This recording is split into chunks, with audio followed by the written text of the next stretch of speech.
Hearts Hardos, episode 131. We're back at it, joined by UMAC legend Jax Madson. Jax, how's it going, brother? Good. How are you guys doing? I'm doing great. You know, our boy, Karl Anthony Towns, he's got that ring now. What, Spinny? What's with that face? Come on.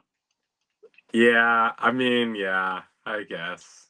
What do you mean, I guess? Your Nova Knicks have rings now and you're like upset about it or what? Well, that makes sense, but just the cat thing makes me sad. I just wish he was still on the squad. I mean, You know, yeah, wish he was winning that's it with true. us, not with the Knicks. But Nah, he's pulling a LeBron, yes. bro. He's going to come back and get it done. True. Also, Knicks Mickey Mouse Championship couldn't even beat the Pacers. You know, didn't even have to go through their Okay, all right. So. We better just hear from Jack from Jack and get into it. If that's the shit you're gonna be saying this episode. All right, let's hear from Jack.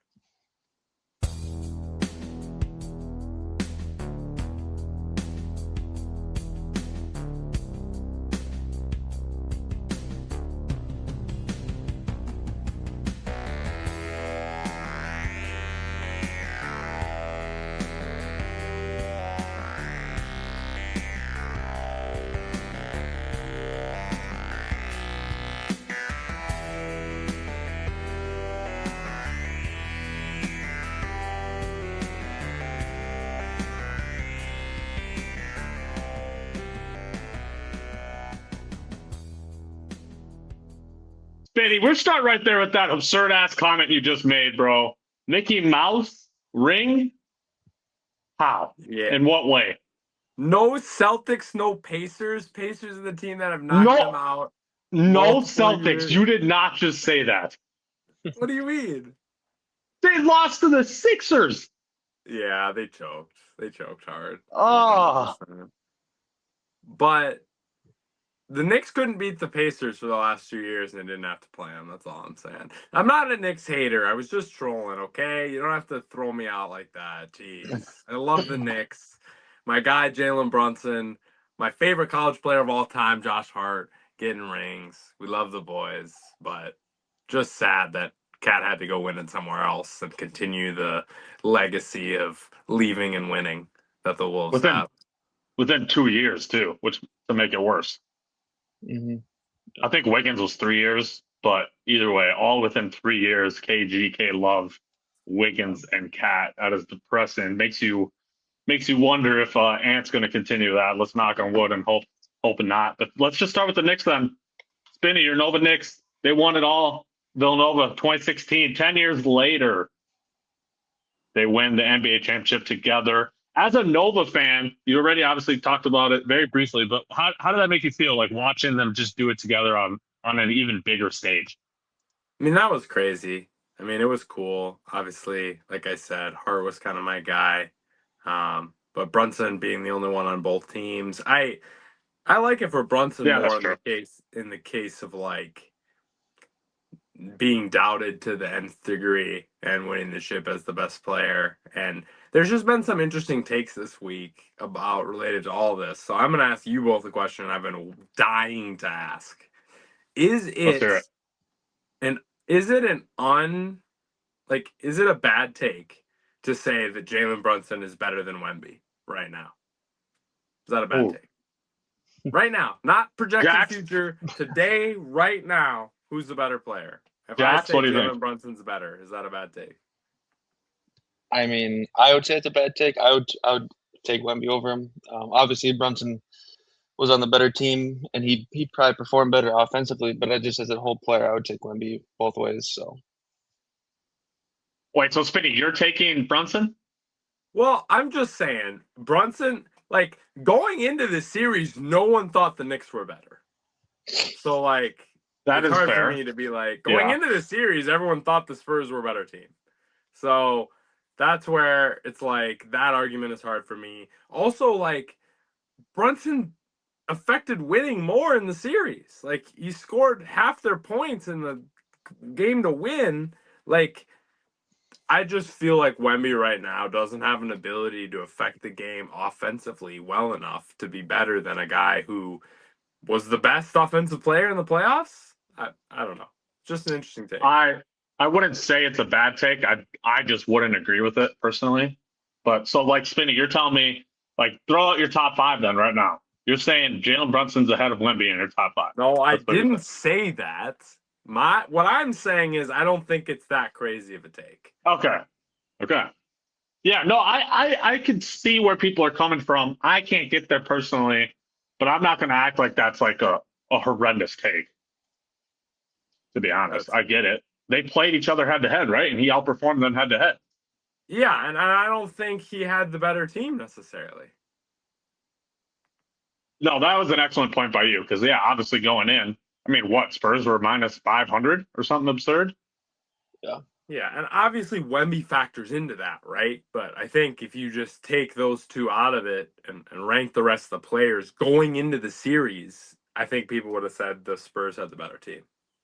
Yeah. For sure.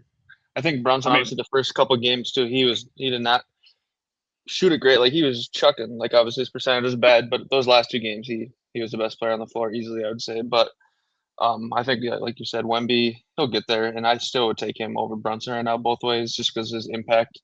But, like, he doesn't have, like, a go-to. Like, down the crunch time, Brunson, you knew was going to get a bucket. Right now, Wemby doesn't have that go-to spot or that go-to move in terms of, all right, get him to the elbow or get him to a certain post position or just something that gets him his spots and his shots down the stretch. So, yeah, I get it. He's young, but it still just blows my mind that he doesn't have like a go-to shot yet. Like, I don't know why he's not being Kristaps Porzingis from the Celtics run and just standing on the free throw line and turning and shooting over his defender, like we saw Porzingis do. Like, what, Wemby's 3 inches taller than Porzingis even? Like, there's no reason he shouldn't have that already, in my opinion. But if he got like that Timmy D post bank shot, he can. it'd be over. Or if he gets a hook shot, it's cooked. Yeah. Yeah, I mean, and that's where it's like, to me, the most important thing to winning is putting the ball in the basket, and Brunson does that at a exceedingly higher level and more consistently. Like, if I could get first quarter Wemby all the time, yeah, like I'm locked in.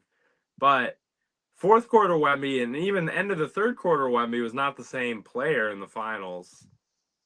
No, you could tell he was just getting gassed, and he was gassed. And they're being physical with him. So down the stretch, he was just, you could tell he was just didn't have his legs. And obviously they had a 6-game series and 7-game series, and the Knicks had a 4 and a 4, so that definitely helped, I think, as well. So that's fair. Speaking of putting the ball in the basket, Spinny, your man's Jalen Brunson. Since he's been a New York Knick, these are the last 4 years.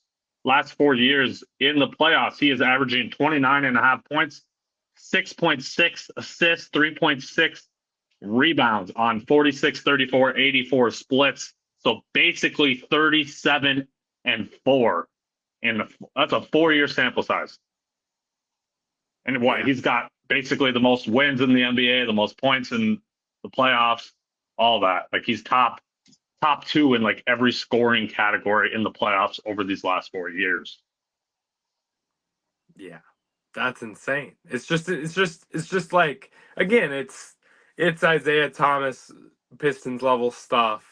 It's just like rising to the occasion in the playoffs, and maybe not like Brunson's never even finished top 5 in MVP voting, right? So it's like it's hard for me to say he's a top 5 player in the league when he's never even for one season been thought of that way.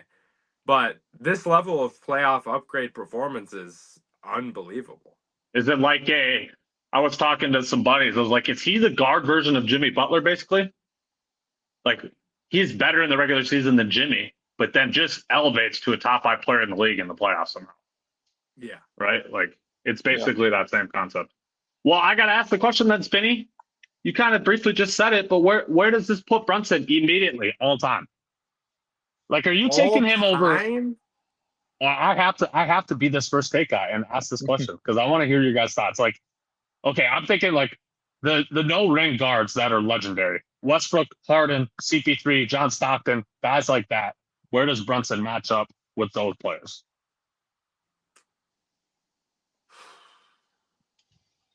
This is your man, Spinny. You're allowed to be biased. I don't think you can put him above those guys. I just have a hard time with not like, sure, at this point, his playoff performances going forward don't matter that much. I just need him to actually get regular season awards. You and just need accolades you just need I just longevity need at the this point. longevity of it. Yeah, I just don't Yeah. It's hard for me to give it to that. I mean, like, Harden was 28 to 30, basically 20. I mean, I know he scored 35 and was up in that range, but man was 28 and 8 and 7 for. Plus, he has what, like at least 3 top 3 finishes in the MVP voting, if Yeah, not more. and man averaged in that range for 8 years. Like, it's hard for me to like put him above those guys all time when it's still at that point right now. Yeah, I think at this rate, if he keeps doing what he's doing the last 3 years, then he could surpass those guys. Obviously, their longevity and stats and whatever they put up, but I mean, a ring does carry a lot of weight, I would say too. So it's debatable. That's why people are talking about it now. So There's obviously always the ifs, ands, and buts in these types of arguments, but I just like I truly do think like if CP3 had a team this good, he probably would have got a ring. Like I feel like CP3 never played on a team that good. Did he? I wouldn't put the Clippers as good as this Knicks team or anything like that. no. And the Rockets team he had was pretty good too, but this Knicks team probably is still. But then he got hurt, right? Like yeah. he effed up his hamstring the one year that they actually could have done it. So yeah, no, I agree. This is a more talented team than he's ever been on. I mean, than Harden at his peak has ever been on either. I mean, like, obviously the Thunder were more, but I don't see that as Harden. So, like, again, Brunson's things, though, are the off the court things matter too. Like, Harden in Houston wasn't getting anyone to play harder for him. Like, those type of things too for Brunson get him a little bit closer to me. Well, I think a lot of that also ties into the fact that he took $112 million pay cut or whatever the hell it was. You got your leader doing something like that. Your guys around him are gonna sacrifice for him. And literally no NBA player that I literally can't think of a star that's ever done that.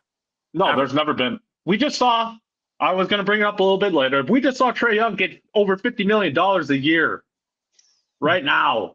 Trae Young's making more than Jalen Brunson. Way more. Yeah. It's ridiculous. It's ridiculous. It really is.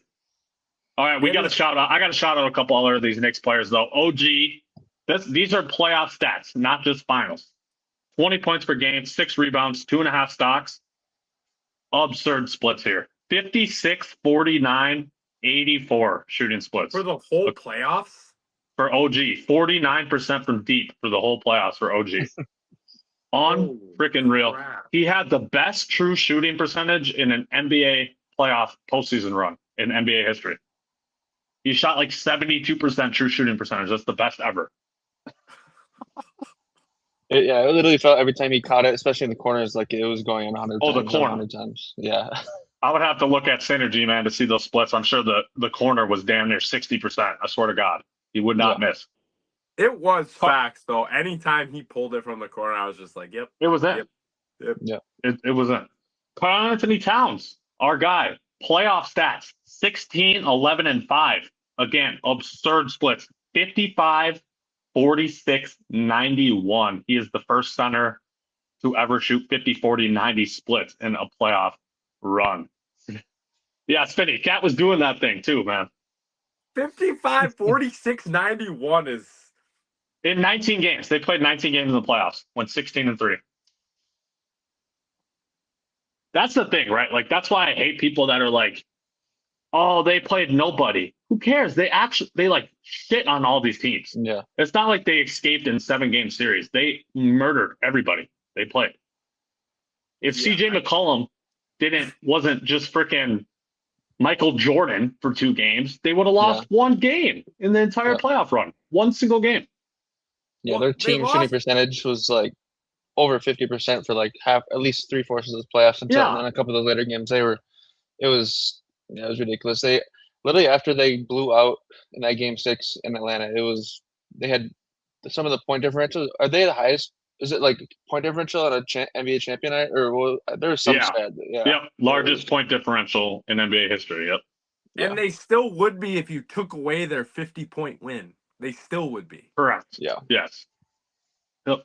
They set a whole bunch of records, man. They had the most road wins in the NBA playoff run. They won 9 road games in a row to finish the playoffs, dude. They also set the record for most road wins in an NBA Finals. 3 of their 5 wins were in San Antonio. I mean, the list goes on and on. They set a number of records this year.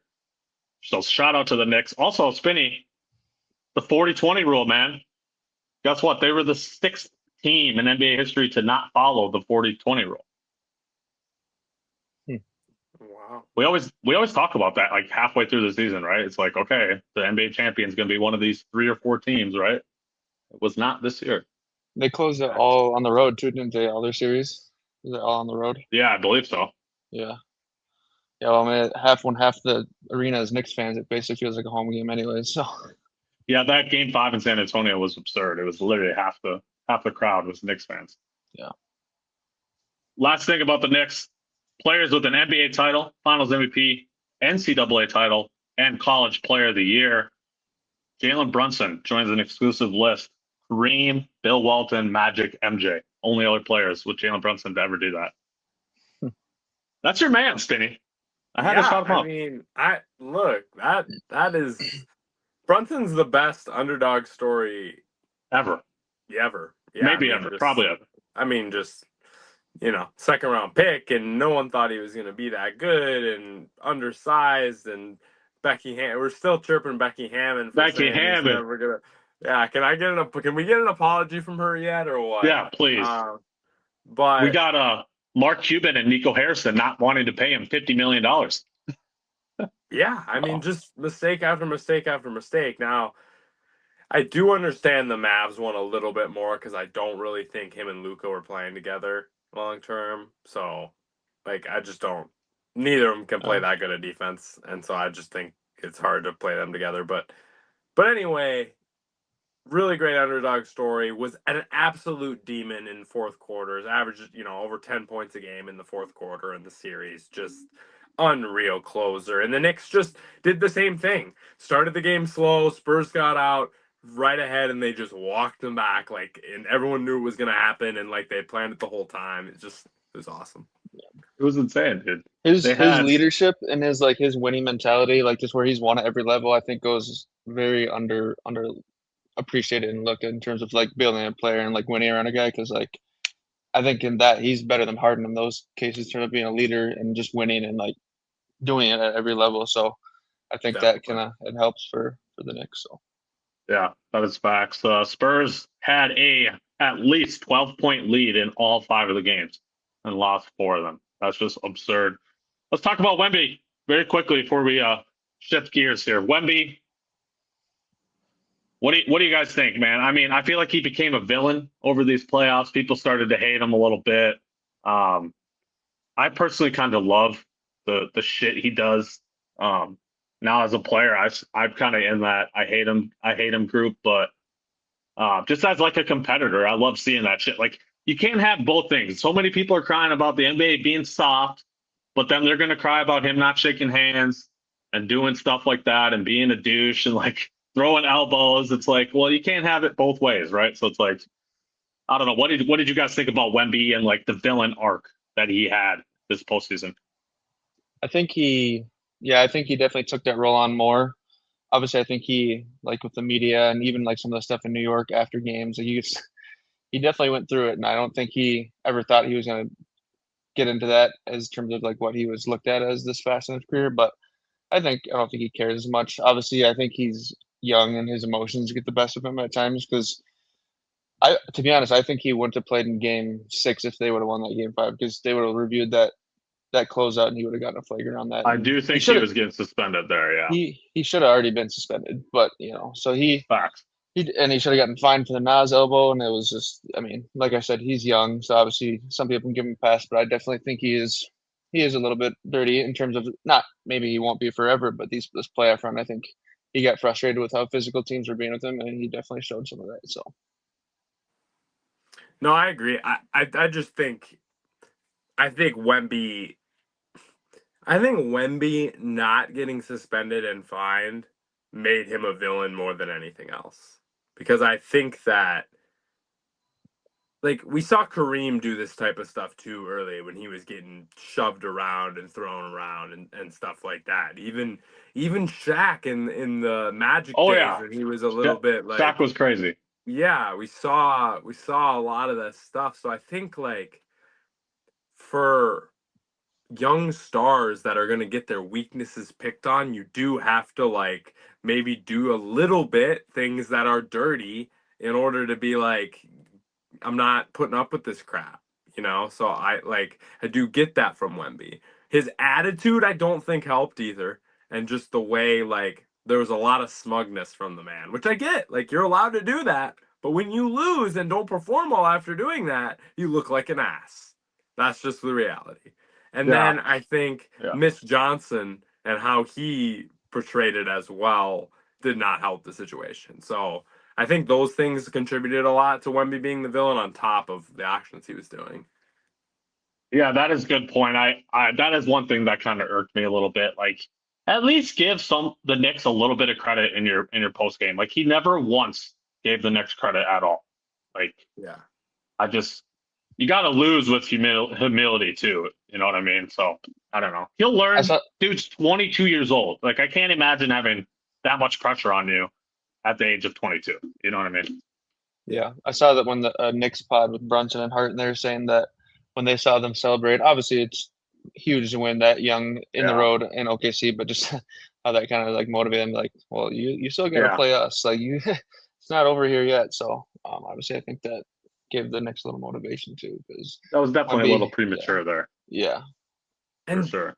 that's the Brunson winning stuff that I love though. That's like the Tom Brady stuff and like the Jordan stuff where they're like, yeah, I remembered what he said about me That's years bulletin ago. Or board. like, Yeah, yeah, they'll just make stuff up like that to get yeah. motivated. Like it's just it is cool stuff yeah. from Brunson that I think, like Jack said, goes a little bit under the radar because of what it is.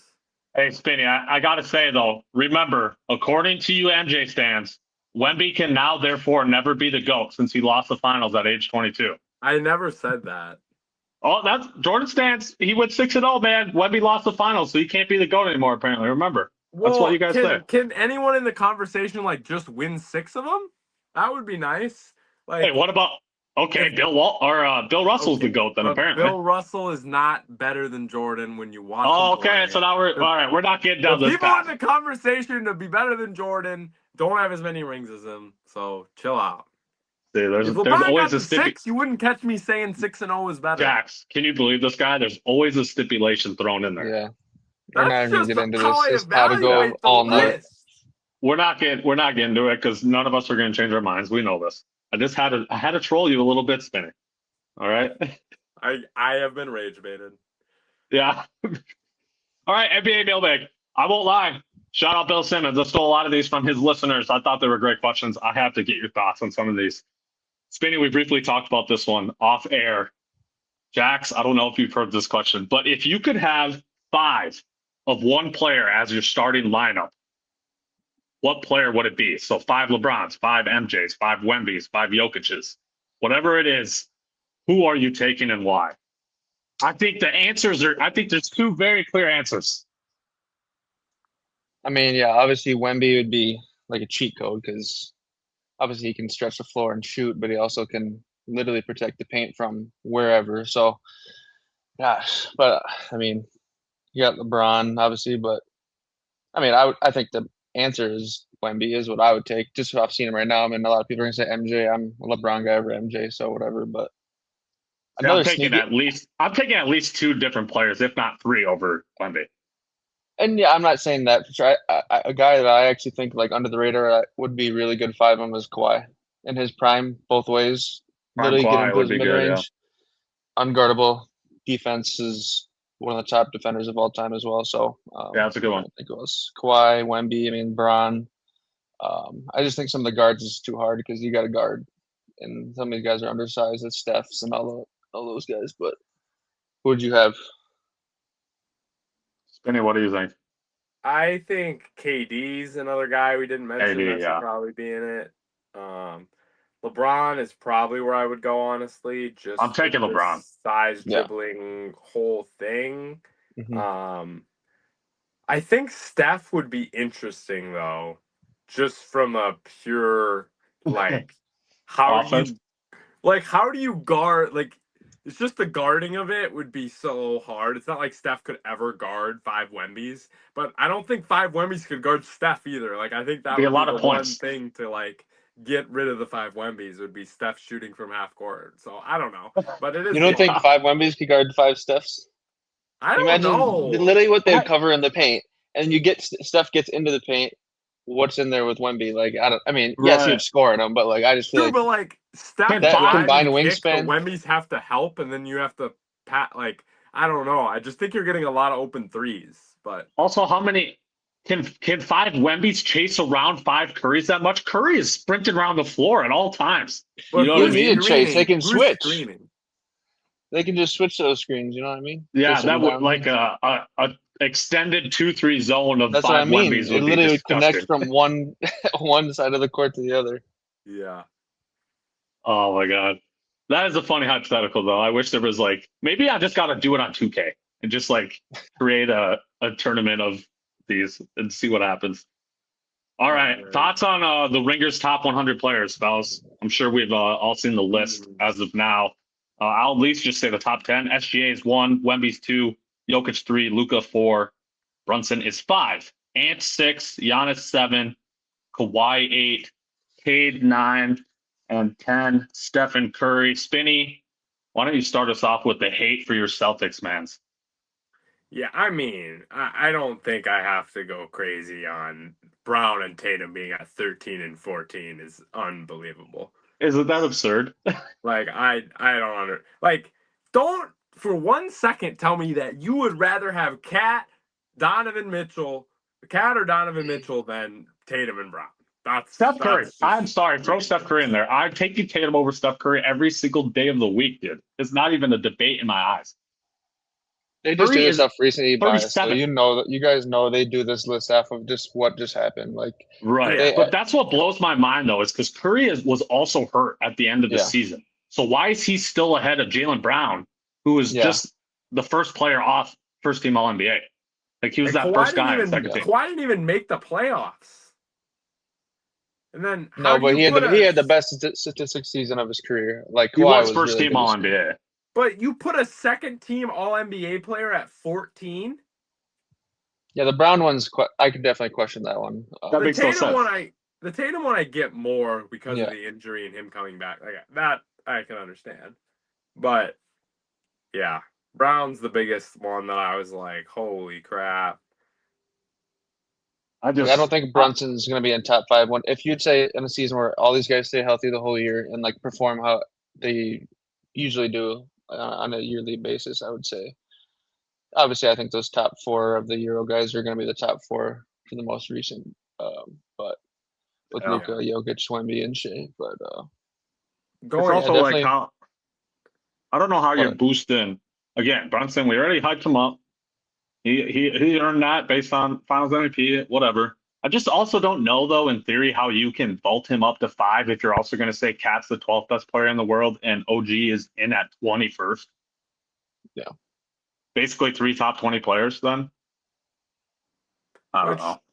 For the champ, I get it. My biggest gripe, though, honestly, is Kevin Durant at 16 and LeBron at 20.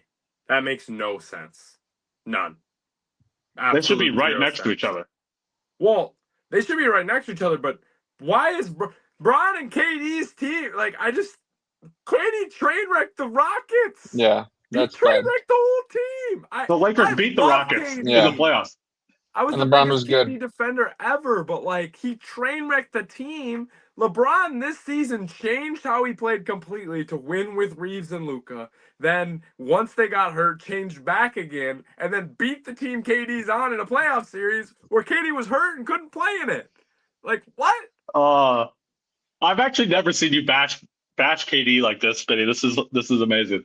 I love. was I'm the so biggest KD defender, but damn. The KD situation was so weird because he literally played all the way to the regular season. I think he got hurt in practice, what they said, but still, it's just like if he was on the fence of playing stuff like that, I thought it was kind of weird and weak a little bit, but who knows? Could have been worse than what I know, but I feel like they obviously could have used him, and it was just to have LeBron behind him is just kind of especially when this list is off recent bias. Like, why would you have LeBron behind him then? So I don't know. Yeah, that didn't make Yeah. any sense. That's kind of what I'm saying. Like, there's a lot of like, yeah, this guy's here because of recency bias, but then why isn't that guy there? Like throughout the rankings, I just think Make there's it not consistent. consistency. Yeah. Obviously, the rankings too is like the average of each individual person's rankings, right? So like, Yeah. I Some get people that are too. different, yeah. Okay, this is an interesting one. What other players can you guys think of that made as big of like a career standing jump, like how we view them long term, their legacy, as Brunson just did? So, for example, one person I could think of is I think Kawhi made a huge jump up the leaderboards in 2019 because he was on those stacked Spurs teams, and then all of a sudden he's the best player in the entire world in 2019. Basically, wins the finals. That vaulted him from like maybe 100th best player all time to top 50, right? So, like, any other guys you guys can think of? I think that solo Curry ring, like obviously he was still high, but like I still think that boosted him into that top 12 instead of that top 20ish. I'd say maybe top That's a 25. good Who one. knows? But like I think people saying he could never get a Finals MVP, and but he was the true number one. He carried them, and I still think talent wise, the Celtics were better that year, but they just weren't ready, and they were young and had dumb mistakes. And Curry was really good that series. So Yeah. Benny, can you think of any? I've used this comparison 1,000 times, and these players are so different other than their size. Like, I think Isaiah Thomas's first ring was one that really was like that as well. Because again, like people thought he was a good, like slightly above average point guard, but that's it. Like that's the vibe. So I think like just his playoff performances consistently vaulted him a ways. Yeah, I'd say one other guy that came to mind for me was Dirk, 2011. Oh yeah, Right, like he had always kind of choked in the playoffs a little bit, and then 2011 just took down juggernaut after juggernaut, and then beat LeBron's Heat in the championship. So that obviously vaulted him to like what you'd probably say Dirk's top 20, probably, right? Top 25 for sure. and I put Giannis in that. I was going to say category that too. Yep, Giannis's 21 season. Yeah, Obviously, he had MVPs before that, but that kind of just like I just terms of like, and I obviously Curry had champions before that, but that just kind of felt like his solo one to me. So yeah, and what did he average in that finals? Like 37, 12, and 8 or something. Yeah. Like he had a 50 unreal. point closer game 6. Yeah. In game 6, yeah. Yeah, Was it a 50-point trip dub? It might have been a triple double. It might even been triple double. Yeah. Yeah. So that was another one. Who do you guys think regrets not going to the Knicks to end this 50-year title drought now that Brunson did it? I think the obvious answer is Katie and Kyrie, right? Because they went to the other New York team instead. Yeah. That was dumb. LeBron? Question LeBron? mark? Yeah. But he won one with the Lakers, so I feel like it doesn't. Also, like he was supposed to go the 3 teams. He was supposed to stay in Cleveland, go to Miami, or go to New York, right? But then he won 2 titles, appeared in the finals all 4 years in Miami. So I don't think he probably really regrets it, right? But yeah. No. Katie and Kyrie, though, man, like let's go to the Nets instead of trying to end this. Like just watching those championship parades is like, damn, I bet some players are watching this, just shaking their head. And I know we're talking about guys that. Sorry, you can go ahead. No, you go. I was gonna say, we're talking about like guys that have like their statuses went way higher off a win or a ring.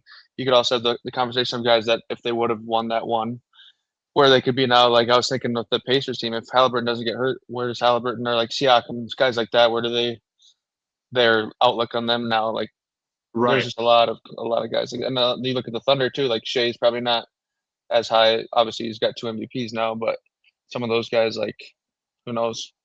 Well, that's what I'm kind of saying, right? Like so, like Kyrie, his career has been pretty up and down since he won in 2016. What does a ring in New York mean for Kyrie's legacy? What does KD always get slandered because he hopped on the Warriors? What is KD going and taking New York's drought?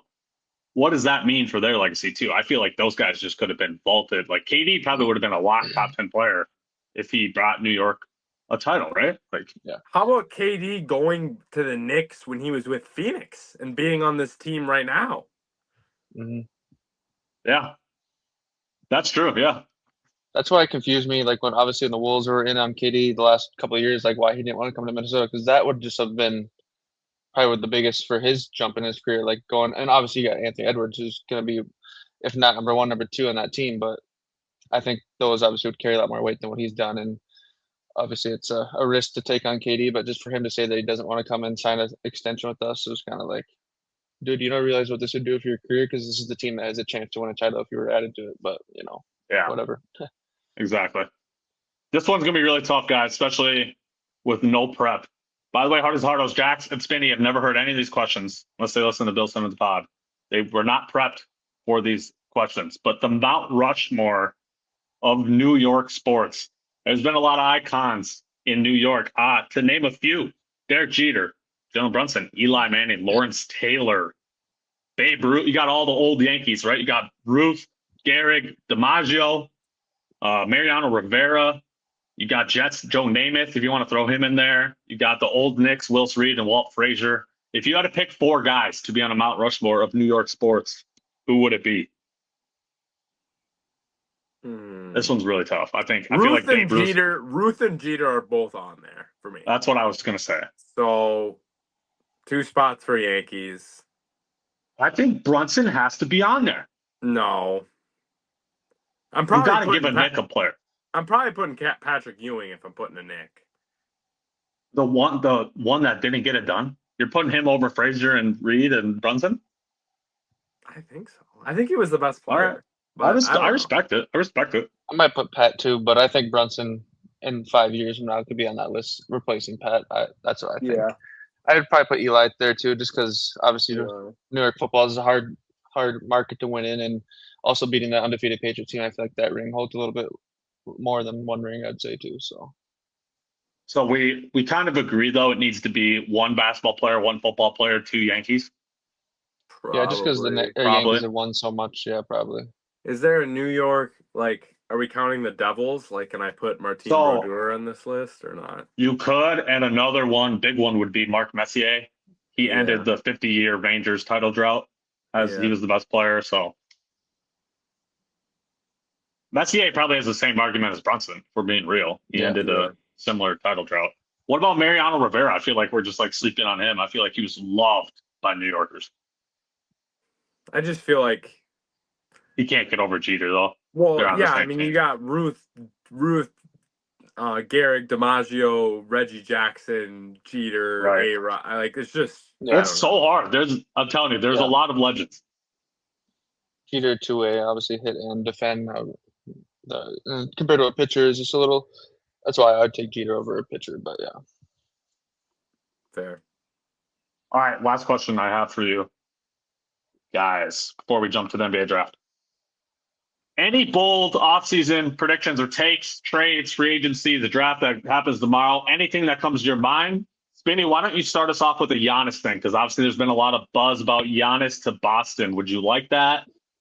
Or do you anticipate a different move going down? Like what do you think about Giannis this offseason? It sounds like that's the move, that he's going to Boston, highest percentage, maybe Miami, second highest percentage, but I don't want to trade Jalen Brown for Giannis. Maybe that's dumb. Maybe I'm an idiot, but calf injuries, everything else, I think he's going to tear his Achilles in the next 2 years. I don't like it. I don't like it at all.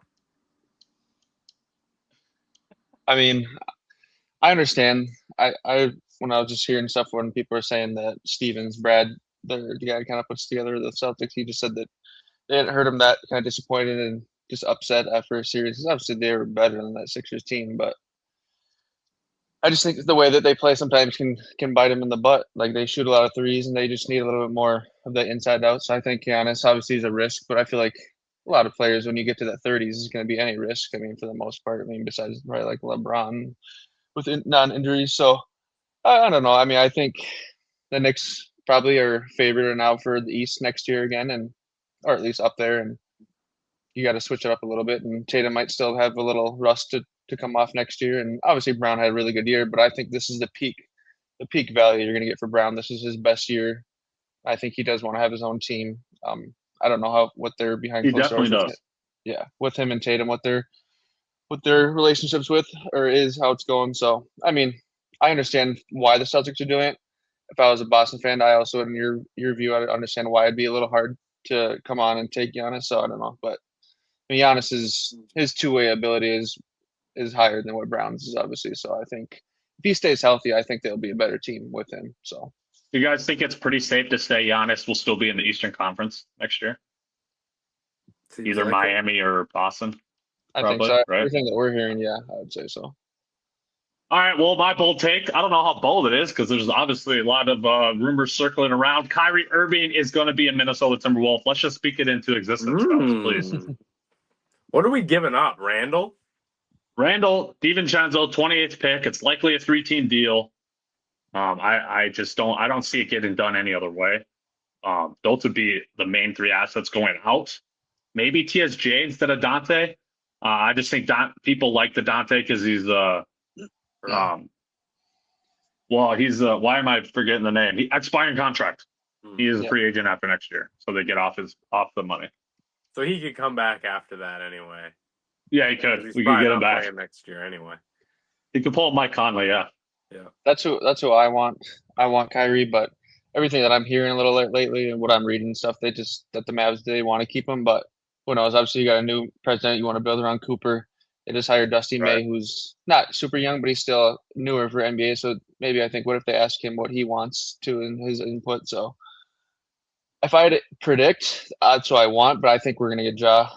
Unfortunately, I mean, I've been back and forth on Ja. I mean, I don't know. Like, there's a lot of negatives and there's a couple of positives. Just, his numbers are way down, his shooting percentage, but I don't think he has to be the number 2 for us. Like, he doesn't. He has to be just more like that point guard to get guys into sets, get us in transition, be athletic wing. He doesn't have to be that 26 points a game where he wasn't in Memphis, because Jaden, I think Nas can take more steps and get the ball more. So I think that's what we'll go with, just for another creator and ball handler. But I would pick Kyrie over him. But I mean, obviously, if Ja works out, it's nice because he's younger. So we'll see. But Spinny, what do you think about the Ja situation?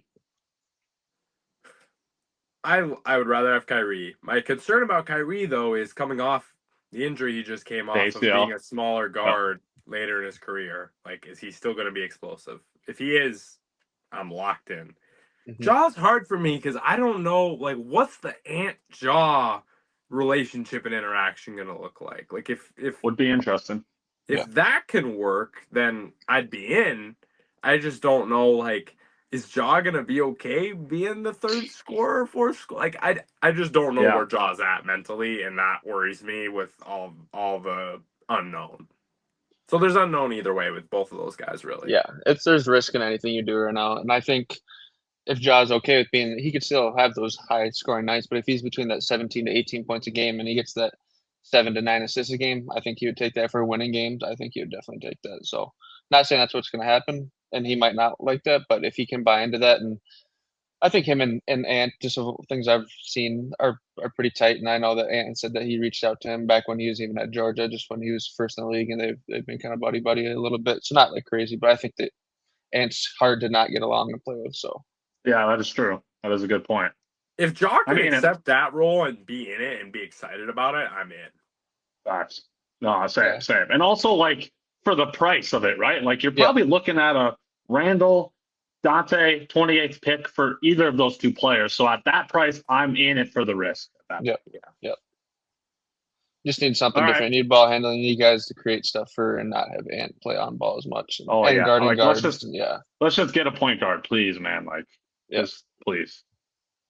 All right, fellas, let's jump to the NBA draft. Finish episode 131. Hearts and Harlows, we're just going to talk about the top 14, 15 players in this draft, very briefly each one. Thoughts of them as they transition to the NBA, and maybe like where we might see them get drafted tomorrow night.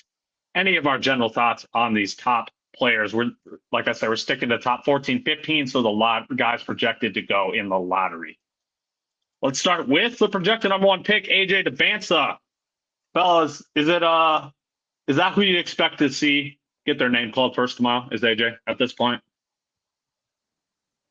I'd be very surprised if it was. I'd be shocked, right? Else. Yeah, that's what I got. I like this guy because he gets to his shot with ease.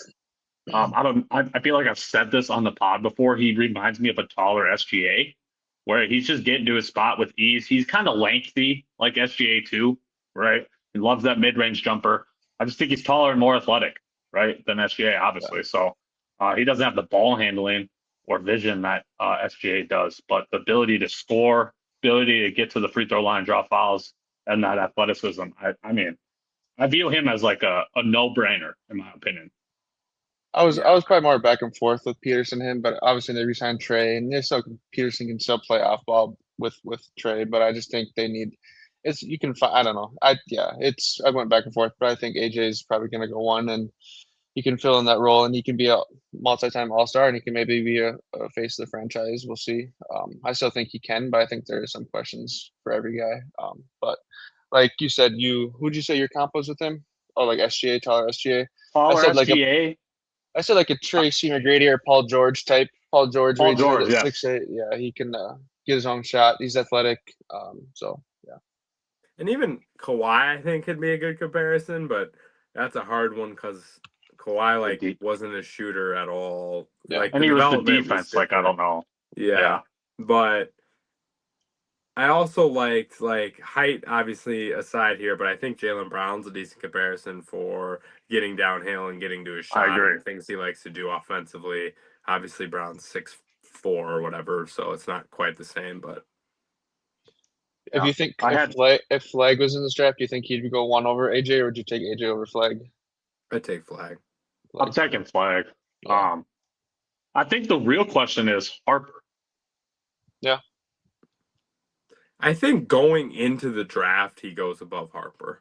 Obviously, if we can look back now, it's a little bit different, but correct. So you think as the prospect, Spinny, that you would probably take Harper number 2 in this draft? Yes, because I don't think Darren Peterson cares about winning basketball, and that worries me. Wow. Okay, let's jump to Peterson then. So that's obviously his biggest flaw, right? So you think if you're sitting there at number 2, are you passing on him because of that aspect then, Spinny, or? I don't know, man. I'm glad I'm not in that seat where the Jazz are right now, because that's so hard.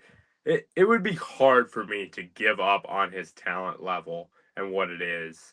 But I'd want to meet with the guy and talk to the guy and find out about him and see what he it would be such a which he said he's not meeting with any of them other than the Wizards.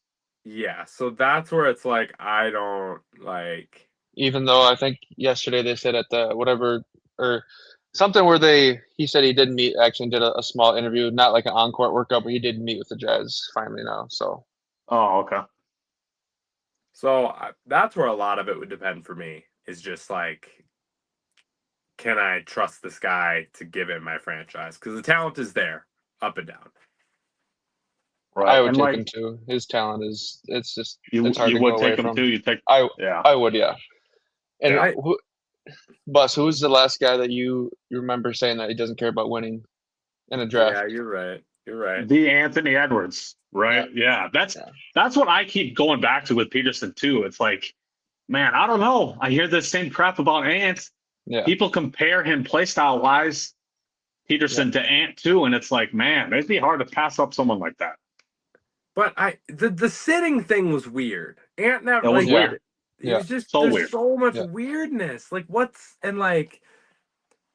Bill Self is usually pretty as much as I despise the guy, seems like he's pretty good at creating NBA prospects and a good judge of what's good and not. And he talks about him in a weird way. I don't know. Yeah.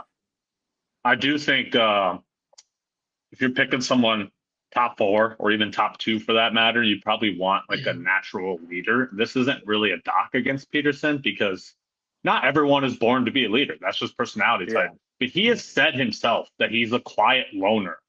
If you're picking someone second overall, you probably want them to be a vocal leader and the face of your franchise, right? Is a quiet person really the right personality type? Or is he just hasn't shown that yet because he hasn't been in the NBA and hasn't had to lead a team? That's why there's so many back and forths with Peterson. And I think that if there was just it was a bad team, but the Jazz are going to be pretty good next year, I think. So they got guys around him that he doesn't have to just carry it, and he doesn't have to they got older guys in that locker room, veteran voices that can maybe help lead a little bit. So, That's a true I point. guess who did you have had a comp for him? You said like I had well, people say Ants. I would say like Ray Allen with more off the bounce scoring, like just the ability to catch and shoot. Like he kind of shoots similar to Ray Allen. Overall, though, I think D Book is a very, very good comparison for him. Yeah, I said D Book and like Brandon Roy and Jamal Murray, a little longer Jamal. Yeah, Jamal was what came to mind. Better defensively. It'll be interesting to see if he ends up being a point guard or a two guard, because I could kind of see both. So it'll be interesting to see. I would think two guard, but yeah. I think him and Kante could interchange, kind of like whoever's in at the time or whoever, if they flip flop. I think the Jazz need him too. Like, I would be a very different situation if, like, because I think Cameron Boozer is 20 and 10 for 12 years. Yeah. So that's where it's like, but I'm not taking him when I have Lauri Markkanen and Triple J. Like, it just doesn't make any sense. So that's where they're kind of in a tough spot. And potentially Kessler if he resigns too. They got Kessler too. So they just got a lot of front court guys. So a lot of front court. Yeah. So Boozer, that's the next guy we're going to talk about. Like you said, Spinny, that floor is so high. He might not have the ceiling quite as high of a ceiling as some of these other top three guys, but the floor, man, I think he has the highest floor. I feel like he is the safest pick in this draft. So it would not surprise me to see them load up on another front court player and take Boozer at 2, honestly. I feel like his dad is his floor, honestly. Like, that's how good I think, like, he's 17 and 10 or whatever, 18 and 10. Yeah. And I think K-Love, except having the shooting right away, is more of a Boozer thing. Like, Caleb didn't really shoot till like year 8 or 10 or whatever, but yeah. That's what you think of though. Caleb in his prime was automatic 20 and 10. Like that's a good comp there, I'd say. So I would say another comp I thought of was Sabonis, but a better shooter. Because Boozer's a good passer and playmaker too. Yeah. He is. And I think Sabonis is probably, but he could get to that, but I think Sabonis right away is probably a little bit better of a playmaker, but like you said, I think for sure. I agree. This is funny, as Wolves fans that we are, I think another fair comparison for him is Julius Randle with a million times better IQ. Well, that's not Julius Randle. That's all. I know. But play style wise, right? Just like a brute force, like he might be able to shoot from deep. He's going to be physical around the rim. He's going to flirt with 20 and 10. Like, I think the play style is pretty similar. And Randall's got decent vision, but the decision making is not there, right? So. Yeah, maturity and IQ and all that. Just he could have played in the NBA this past year and he'd been fine. Before we jump to Caleb Wilson, though, do you guys think there's any chance Boozer falls past 3? Like, I think he's a lock top 3. I think all 3 of those guys are top lock 3s. So yeah, I do think that's the top 3. So Caleb Wilson, pretty much universally accepted as the 4th best player in this draft. He's just a defensive athletic machine. We got to remember with this guy, though, he was late playing basketball. So he's a late bloomer, right? He's kind of like that's why I think a Pascal Siakam is a perfect comparison, because maybe not necessarily play style wise, but just the fact that they didn't start playing basketball till, mid teenage years. So like, this is a guy that a year or 2 into the league is probably going to start actually getting those skills that he needs, especially offensively. He's got the athleticism, he's got the defensive instincts, but he's very raw on offense. Yeah, I wonder if he can dribble the ball. Like, I worry about him being John Collins. Like, if I'm picking that's fair. There, that would be like the low end, right? Yeah. Yeah, that's what I'm worried about. But if he can develop an offensive game, like you said, late to it, all those things, there's a little tiny bit of a smaller Kawhi Leonard in here as well. But I worry about him offensively. Yeah, obviously there's a little more risk, or just like you have those athletic guys that can just jump out of the gym. You have the Derek Williams. These are some of those guys that come around in the draft here. It's like, they're just automatic hits and then they don't. But I feel like nowadays some of those younger guys, obviously they're still bust, but these guys play so much growing up and they develop. They all got their own trainers. And I do think he'll be a good fit with Giddey in the offense, because he's not going to have to handle the ball as much. You got Chicago still has 1,000 guards there, so he'll be able to run, get out with them, and I think he'll be good. Yeah. I mean, I think some comps. I mean, like athleticism, like a Blake Griffin, he's freak athlete. He's probably him or AJ are probably the 2 top guys in terms of just freak athleticism. And then like a better version of Jeremy Grant, obviously, but just that long type of wing that can play both ways and just can shoot it a little bit, and needs to improve obviously on that a little bit. But Talking athleticism, I even thought Sean Kemp for a while too. Yeah. Go a little older player, but Sean Kemp. I think Evan Mobley is kind of a fair comparison even too. Mobley's better, more polished on offense at this point, but play style is pretty similar. The length is pretty similar. Mobley sucks on offense too, but Yeah, he does. He's not obviously developed that at all. The thing I really love about Caleb Wilson though, he's just got that dog mentality. Like he just wants it. Like you can just tell. So I think he has a very high ceiling because of that, because he has the right mindset. Yeah, and actually, now that I said top three, it's actually these are the top four, and then after that, it's literally could be anything. I think so. Correct. Obviously, we said those top three, but I think this four is the cutoff for them. Yeah, I completely agree. I would be shocked if any other player gets called in the top four. I also would be shocked if any of these four teams trade out of the top four. Yeah. Next guy. Now we're in the guard range, right? There is hella guards here. This next 5 to 10 range. Start with Darius Acuff. Man, what a fucking offensive weapon this dude is. 25 and 7 is what he averaged in SEC play. Obviously, one of the best conferences in Division One. I mean, he projects similar to a Kyrie Irving, a Jalen Brunson, Keontae George, right? Just play makes and gets buckets. So, are you guys at all worried about his lack of size, his lack of defense? Because to me, I feel like he's just like those players. I think he's going to be a guy who's flirting with 20 points, 10 assists in the NBA. I really do. I think I like this guy. Like if I'm going the next 3 picks, right? Because I think Flemings and Wagler are probably like the next 2 guys too, and maybe the Louisville point guard too. But like I like him a lot more for a team like the Nets, where I feel like he can like take over type vibes and be the main guy, or a team like the Hawks that really need like him to be in that place handling the ball with the long wings and players around him. It'll, I think, be harder for him if he goes to a place like the Clippers or the Kings, where I don't really know Oh my God. like what's set up or going around there. So I think like a lot of these next 3-4 guys, it's gonna depend a lot on where they end up with how good they are. I think talent wise, I would have him 5th, but I think for fit wise, I don't think he's going to go 5. I do think he'll go like 7. That's where I had like in terms of I was just going through like kind of my own mock. That's where I think.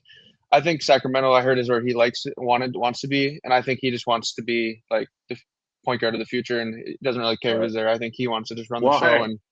Hey, Jax, let's remember the Kings don't like having the point guards of the future on their team, so he'll go there and get traded within 3 years. So hopefully those 2 mistakes they can rewrite that, but who knows? So yeah, that is fair. One of these, I will say though, I actually don't think the Clippers are going to pick at 5. I kind of would be shocked. I feel like they should just trade back, gain a lot of assets, and then pick somebody that actually fits their team a little better. I know typically you probably should just pick talent over fit, but if they have Kawhi on their team, they should still be in theory trying to win next year, right? So yeah. Keaton Logler, let's jump to him. I mean, this guy's just a bucket, right? Like pure shooter. He obviously has a lot of questions about finishing around the rim and his athleticism, but he plays at his own pace. He does not get sped up. And he is absolutely elite in the pick and roll. A much slower paced Tyrese Haliburton is kind of what I was thinking, right? Like just the pick and roll ability and the ability to shoot reminds me of Tyrese. I like better shooting Josh Giddey too as the vibe. Yeah. And I mean, that's a good one. That's a good one. Giddey did shoot upper 30s this year, but obviously at the beginning of his career, it wasn't a strength. So yeah, I had that second or Josh Giddey with the jumper, or like a Kevin Martin type, just a long guy that can play and make, but also just get buckets. And I have him actually going 5th. That's where I think him next to Garland, where he can also play when Garland's not there in the game, but also run the 2 there and play there with the Clippers. So I think if they do keep 5, that's what I think Clippers will take. Yeah, that was a good point. He is a big game player too. That's kind of why I like him. Like he shows up when the games matter the most. Like that Big Ten tournament run and then March Madness, he was just killing. So he's a big game player for sure. Kingston Flemings. This guy is a little on the shorter end, right? 6'3", only a 6'4" wingspan. That does kind of concern me a little bit, but he's like the Caleb Wilson of guards in terms of his mentality, because this guy just wants it. Like, he's just a straight bulldog out there. So I think he really reminds me of like Cason Wallace, honestly. Maybe better than Cason Wallace offensively, but just that bulldog toughness mentality. This guy's going to get after it on the defensive end. He's got the speed of De'Aaron Fox too, so I've seen that comp thrown out there too. So I don't know. I think Fleming has the right mindset and defensive tools that he might be able to overcome that short wingspan and short height. I like Derek White too. Feel like Derek White, that's a good one. Another good comp for him. Yeah, I had That's a like good Drew one. Holiday. Drew Ooh, yeah. Holiday, and yeah, I just think his two-way, but also his quickness is going to help right away in the NBA. I think obviously he needs to improve his three-point shooting. Every time I watch him at Houston, he was doing a little pull-up mid-range shots, which works. But I think where I had him was like around that Atlanta. So I think these 5 through 8 picks are going to be these guards. It's just whoever who goes where. But I think Atlanta needs a guard too, so I think that would help them with.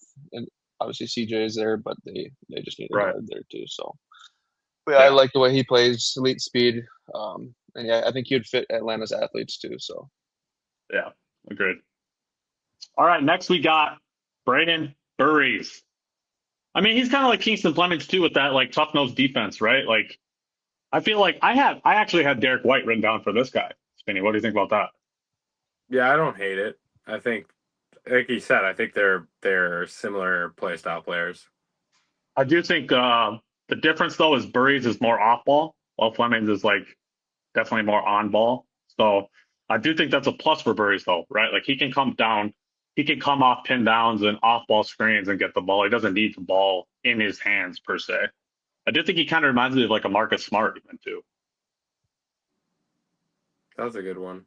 yeah, I think he'll be a rotation guy right away. I mean, he's really good. And he could even develop even to something even better. But I just think he's going to be in terms of like where guys go, he could slide between that 8 and 11 range. But if he goes in that little Right. 10 to 12 range, he could be a steal, I think, because I think he's going to play right away. He played at a good Arizona team last year that had a lot of good guys. So I think he didn't even show what he has fully, either kind of like Agreed. with Castle, what Castle had with UConn. So I think some of those guys that develop later, they just don't have the ball in their hands all the time, or what they can't do, and they have really Right. good teams. And so Golden Yeah, State I as a do- pick in there, that would be a fun one for me. that's where I had him. I had Ooh. him at 11 at Golden State.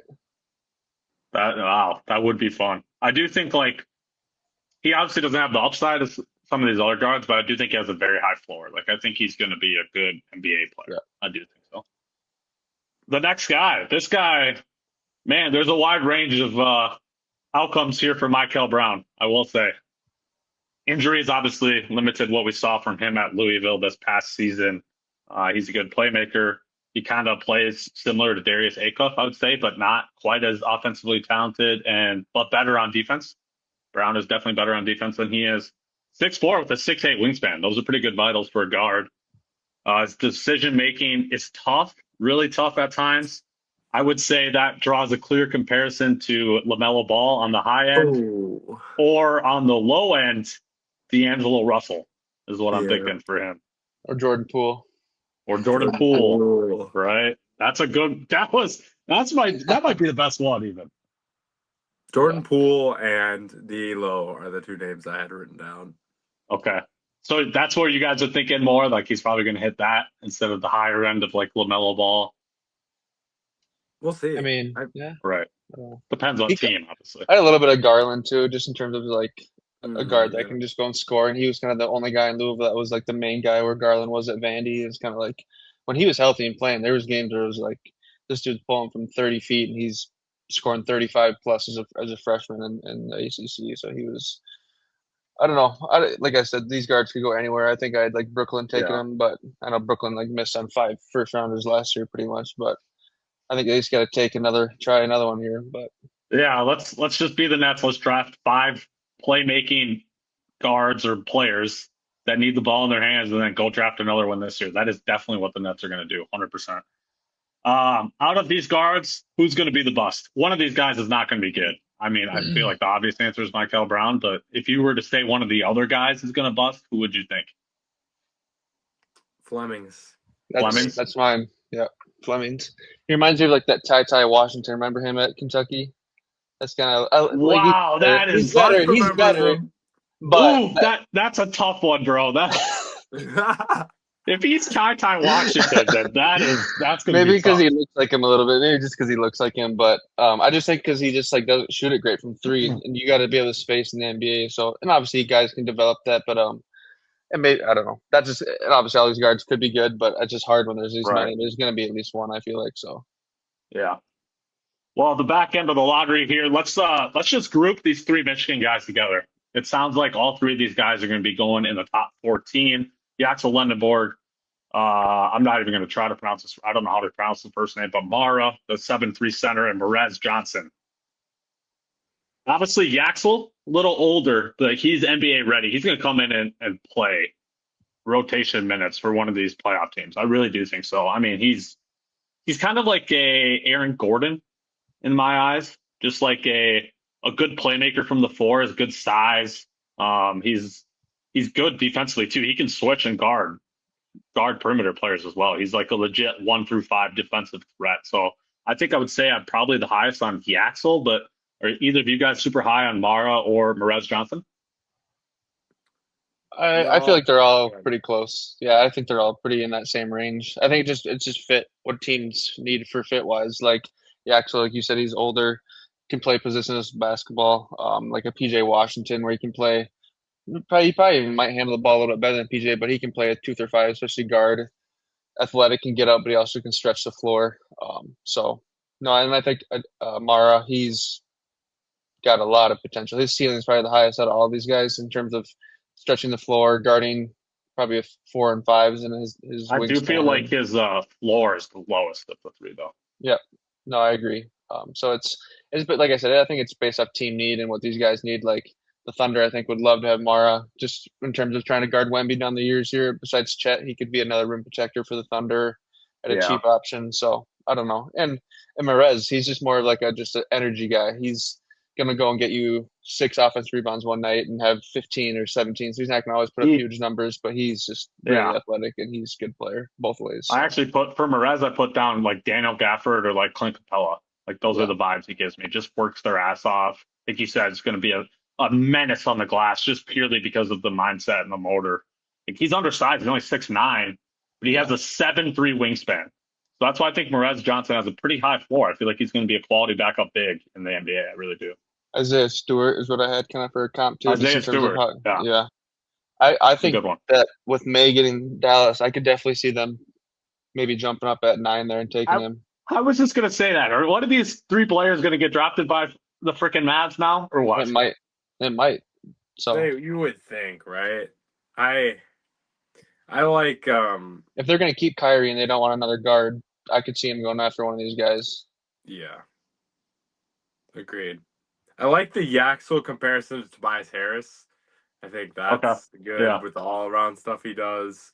And I like the Mara, and I know he's not as big, but like Marc Gasol comes to mind with all the things he can do, the playmaking ability somewhat as well.